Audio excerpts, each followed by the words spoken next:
বিসমিল্লাহির রহমানির রহিম। আসসালামু আলাইকুম প্রিয় শিক্ষার্থীরা, আশা করি তোমরা সবাই ভালো আছো।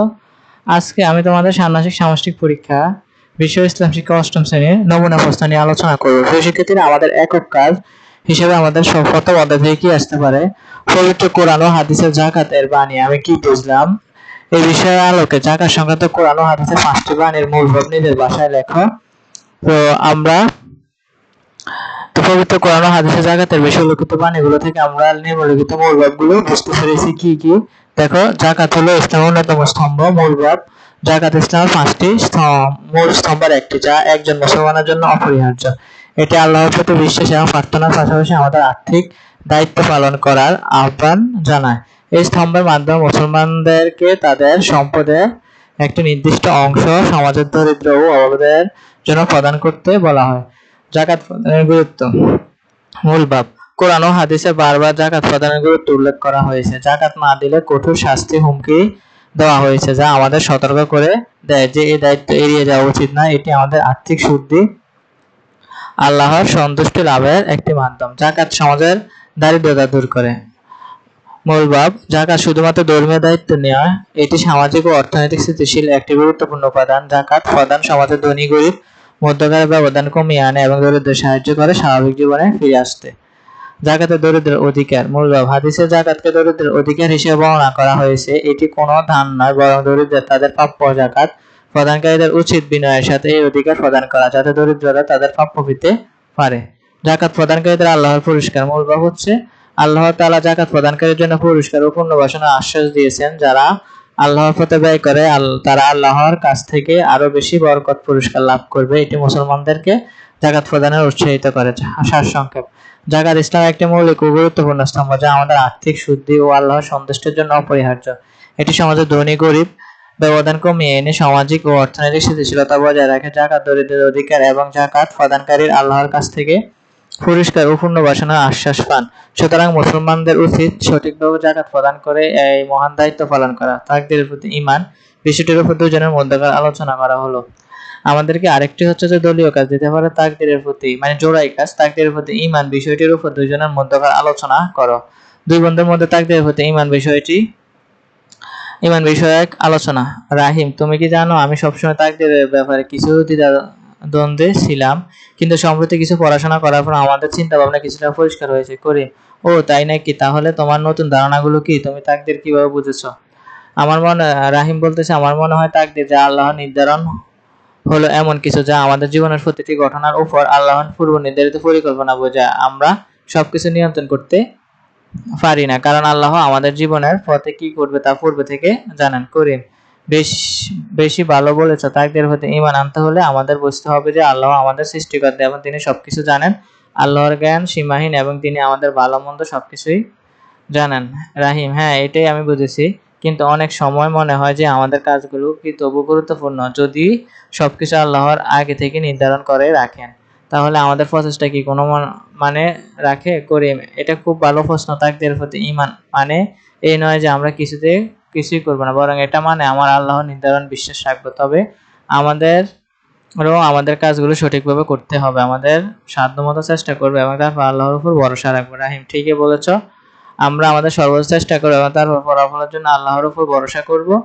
এটাও মনে রাখতে হবে যে আল্লাহ তাআলা আমাদের জন্য যা নির্ধারণ করেছেন সেটা আমাদের জন্য সবচেয়ে ভালো। করিম, একদম। আরেকটি গুরুত্বপূর্ণ বিষয় হলো তাকদীরের প্রতি ঈমান আমাদের ধৈর্যশীল এবং কৃতজ্ঞ হতে শেখায়। যখন আমরা কষ্টে পড়ি তখন আল্লাহর পরিকল্পনার উপর ভরসা রেখে ধৈর্য ধরতে হয়, এবং যখন আমরা ভালো কিছু পাই তখন আল্লাহর প্রতি কৃতজ্ঞ হতে হয়। রাহিম, হ্যাঁ, আল্লাহ সবকিছুর উপর ক্ষমাশীল এবং তিনি আমাদের ভালোর জন্য সবকিছু করেন। তাই তাকদীরের প্রতি ঈমান রাখা আমাদের জন্য শান্তি ও স্থিতি নিয়ে আসে। করিম, তুমি ঠিক বলেছ, তাকদীরের প্রতি ঈমান আমাদের জীবনের প্রতিটি ক্ষেত্রে আল্লাহর প্রতি বিশ্বাস ও ভরসা দেয়। এটি আমাদের জীবনে ধৈর্য ও কৃতজ্ঞতা গুণাবলী সৃষ্টি করে। রাহিম, আলহামদুলিল্লাহ, এই আলোচনা আমরা মনকে আরো পরিষ্কার করলো। আশা করি আমরা সবসময় আল্লাহর প্রতি ঈমান রেখে আমাদের জীবন পরিচালনা করতে পারবো। করিম, ইনশাআল্লাহ আমরা সবসময় আল্লাহর উপর ভরসা রাখবো এবং তাকদীরের প্রতি ঈমান রেখে জীবনযাপন করব।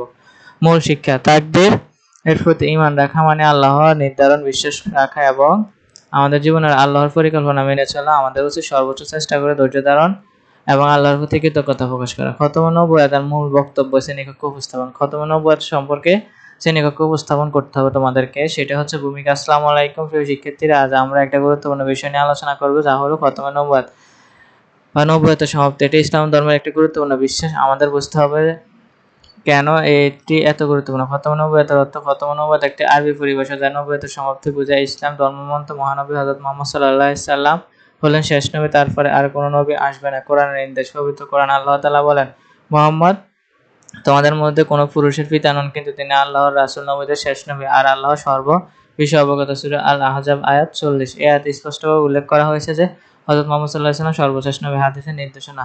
হযরত মুহাম্মদ সাল্লাল্লাহু আলাইহি ওয়াসাল্লাম বলেছেন, আমার পর আর কোনো নবী নেই। সহিহ বুখারী। এই হাদিস থেকে আমরা জানতে পারি যে নবুয়তের ধারাবাহিকতা হযরত মুহাম্মদ সাল্লাল্লাহু আলাইহি ওয়াসাল্লামের মাধ্যমে শেষ হয়েছে। খতমে নবুওয়াতের গুরুত্ব। খতমে নবুওয়াতের প্রতি ঈমান রাখা আমাদের ঈমানের একটি গুরুত্বপূর্ণ অংশ। এটি বিশ্বাস করা যে হযরত মুহাম্মদ সাল্লাল্লাহু আলাইহি ওয়াসাল্লাম সর্বশেষ নবী ও তারপরে আর কোনো নবী আসবে না। এটি আমাদের ধর্মীয় একতা ও স্থিতিশীলতার জন্য। ইসলামের শিক্ষা। খতমে নবুওয়াত আমাদের শেখায় যে আমাদের জীবনযাপন, ধর্মীয় কর্মকাণ্ড হযরত মুহাম্মদ সাল্লাল্লাহু আলাইহি ওয়াসাল্লামের শিক্ষা সুন্নাহর উপর ভিত্তি করে চলা উচিত। তিনি আল্লাহর পক্ষ থেকে শেষ শিক্ষা নিয়ে এসেছেন এবং কিয়ামত পর্যন্ত মানুষের জন্য প্রযোজ্য। উপসংহার। তো উপসংহার লিখে দেওয়া। এরপর হচ্ছে প্রশ্ন উত্তর। খতমে নবুওয়াত বলতে কি বোঝায়? খতমে নবুওয়াত বলতে নবুওয়াতের সমাপ্তি বোঝা যায়। ইসলাম ধর্ম হযরত মুহাম্মদ সাল্লাল্লাহু আলাইহি ওয়াসাল্লামের মাধ্যমে সম্পূর্ণ হয়েছে। কোরআনে কোন আয়াতে খতমে নবুওয়াত উল্লেখ করেছে? সূরা আল আহজাবের 40 নম্বর আয়াতে খতমে নবুওয়াত উল্লেখ করেছে। খতমে নবুওয়াতের প্রতি ঈমান রাখার গুরুত্ব কি? খতমে নবুওয়াতের প্রতি ঈমান রাখা আমাদের একটি গুরুত্বপূর্ণ অংশ, যা আমাদের ধর্মীয় একতা, স্থিতিশীলতা ও অপরিহার্য দলীয় কাজ। রাসূলগণের প্রতি ঈমান ও খতমে নবুওয়াত সম্পর্কে 5টি করে প্রশ্নের কুইজ প্রতিযোগিতা করা। তো আমাদেরকে সাধারণত রাসূলগণ প্রতিও খতমে নবুওয়াত সম্পর্কে 5টি কুইজ প্রতিযোগিতা করতে হবে পরীক্ষাতে। কুইজ প্রতিযোগিতা প্রথম অংশ হচ্ছে যে রাসূলগণের প্রতি ঈমান। প্রশ্ন, রাসূল বলতে আমরা কি বুঝি? আল্লাহর প্রেরিত দূত, স্বর্গের প্রহরী, শুধুমাত্র ধর্মীয় নেতা, আল্লাহর প্রতিদ্বন্দ্বী। প্রশ্ন 2 হচ্ছে কোরআনের কয়টি রাসূলের নাম উল্লেখ করা হয়েছে? 25 জন, 10 জন, 15 জন, 30 জন। প্রশ্ন, কোন রাসূলকে আদমের পিতা বলা হয়? ইব্রাহিম, নূহ, আদম, মূসা। আবার হচ্ছে হযরত মূসা আলাইহিস সালাম কোন জাতির প্রতি প্রেরিত হয়েছিলেন? রোমান, কুরাইশ, বনু ইসরাইল। প্রশ্ন 5 হচ্ছে কোন রাসূলকে কোরআনে উলুল আজম বলা হয়েছে? হযরত ইব্রাহিম আলাইহিস সালাম, হযরত নূহ আলাইহিস সালাম, হযরত মূসা। খতমে নবুওয়াত। খতমে নবুওয়াত বলতে কি বোঝায়? নবুওয়াতের শুরু, নবুওয়াতের সমাপ্তি, নবুওয়াতের সময়কাল, নবুওয়াতের পরিবর্তন। এগুলো সম্পর্কে তোমরা কুইজ তৈরি করবা। কুইজ তৈরি করে তোমরা এগুলার অ্যান্সার দিবা এভাবে। তো প্রিয় শিক্ষার্থী, এরপর হচ্ছে যে হাদিসে নবুওয়াত সমাপ্তি সম্পর্কে হযরত মুহাম্মদ সাল্লাল্লাহু আলাইহি ওয়াসাল্লাম কি বলেছেন? এটা তার পরবর্তীতে হচ্ছে আমাদের সালাতের উপর তালিকা তৈরি করো। যে আমাদের একক কাজ আসতে পারে সালাতের উপর তালিকা। সালাতের উপর তালিকা হচ্ছে সালাতের গুরুত্ব, ইসলামের স্তম্ভ। সালাতে ইসলামের 5টি স্তম্ভের মধ্যে অন্যতম। আল্লাহর নির্দেশে আল্লাহ তাআলা পবিত্র কোরআনে সালাতের প্রতিষ্ঠা নির্দেশ দিয়েছেন। সালাত দৈনন্দিন ইবাদতের গুরুত্বপূর্ণ অংশ। সালাতের সময়সূচি: ফজর, জোহর, আসর, মাগরিব, এশা। সালাতের রাকাতের সংখ্যা: ফজর 2 রাকাত, ফরজ 2 রাকাত, সুন্নাত। জোহর 4 রাকাত ফরজ। এগুলো তোমরা জানো, এগুলো সম্পর্কে তোমরা লিখবা। তারপর হচ্ছে যে আমাদের আমাদের আমাদের করণীয় হচ্ছে রোজা রাখা। প্রতিদিন রোজা রমজান মাসে করণীয় বর্জনীয় কি? করণীয় হচ্ছে রোজা রাখা। প্রতিদিন সুবহ সাদিক থেকে সূর্যাস্ত পর্যন্ত রোজা রাখা। সাহারি করা, রোজা শুরুর আগে সাহারি খাওয়া। ইফতার করা, সূর্যাস্তের সাথে সাথে ইফতার করা। নামাজ আদায় করা, 5 ওয়াক্ত নামাজ নিয়মিত আদায় করা, বিশেষ করে তারাবির নামাজ আদায় করা। কোরআন তেলাওয়াত করা, প্রতিদিন কোরআন তেলাওয়াত করা, অর্থ বুঝে পড়া। দোয়া করা, রোজা রেখে বেশি বেশি দোয়া করা, বিশেষ করে ইফতারের সময়। সাদকা, যাকাত প্রদান করা, দান খয়রাত, যাকাত প্রদান করা। তাহাজ্জুদের নামাজ রাত শেষে বাকি তাহাজ্জুদের নামাজ আদায় করে ইফতারের বিতরণ, দরিদ্র অভিভাবকদের মাঝে ইফতারের বিতরণ করা। ইসলামিক জ্ঞান অর্জন করা। তার সদাচরণ, ধৈর্য ধারণ। বর্জনীয় দিকগুলো হচ্ছে যে খাদ্য পানীয় গ্রহণ বর্জনীয় করতে হবে, মিথ্যা বলা বর্জনীয়, গীবত করা, ঝগড়া বিবাদ করা, অশ্লীলতা, অপরের প্রতি কষ্ট প্রদান, অলসতা, বেশি খাওয়া, অকারণে সময় নষ্ট করা, অবৈধ কাজ। এগুলো সম্পর্কে আমরা লিখবো। এবার দলীয় কাজ হচ্ছে সালাত, রোজা, হজের মাধ্যমে তুলনামূলক বিশ্লেষণ। আমাদের দলীয় কাজ হচ্ছে আমাদের নামাজ, রোজা, হজের তুলনামূলক বিশ্লেষণ করতে হবে। ভূমিকা: ইসলামের 5টি স্তম্ভের মধ্যে সালাত, রোজা, হজ অত্যন্ত গুরুত্বপূর্ণ। এই 3টি ইবাদত মুসলিম জীবন ধারণের সাথে গভীরভাবে জড়িত এবং তাদের আধ্যাত্মিক ও সামাজিক উন্নয়নের জন্য অপরিহার্য। এখানে আমরা সালাত ও রোজা, হজের মধ্যে তুলনামূলক বিশ্লেষণ করব। প্রতিটি ইবাদতের বিধিবিধান ব্যাখ্যা করব। সালাত হচ্ছে নামাজ বিধিবিধান। ফরজ সালাত, নিয়ত, কিবলামুখী হওয়া, নির্ধারিত সময় রাখা, জামাত। তার এর উপকারিতা হচ্ছে আধ্যাত্মিক উন্নতি, মানসিক শান্তি, শারীরিক উপকারিতা, সামাজিক সংগীতি রোজা বিধিবিধান হচ্ছে ফরজ রোজা, নিয়ত, সাহারি, ইফতার, রোজার ভঙ্গের কারণ,